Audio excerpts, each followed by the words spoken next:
जरूरीता रही। एने सरकारी स्तर में महिला आत्मरक्षा प्रशिक्षण आरंभ करिसेंती सरकार। सेंसिटिव वर्गर महिला भावे उच्च माध्यमिक और महाविद्यालय शिक्षार्थी मानक आत्मसुरक्षा तालीम चली। भावे केन्द्रापड़ा जिला महाकालपड़ा ब्लॉक ठाकुर निगमानंद उच्च माध्यमिक विद्यालय निगम विहार राहमारी 8 दिनिया तालीम शिविर संपादित हो जाइए।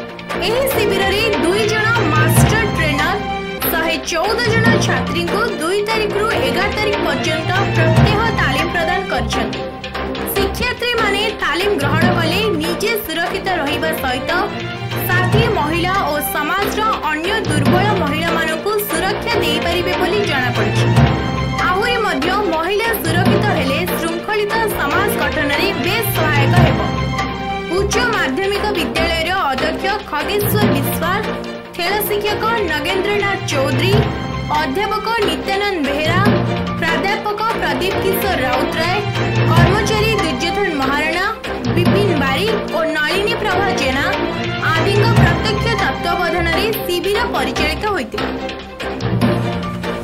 एवं जो उत्पादन क्षेत्र में विशेषकर खाद्य उत्पादन 2/3 समय महिला मैंने ये मुझे कहूनी जातिसंघ गोटे आकलन अनुसार उत्पादन विशेषकर खाद्य उत्पादन जी समय विनियोग होती से 2/3 समय महिला मान एवं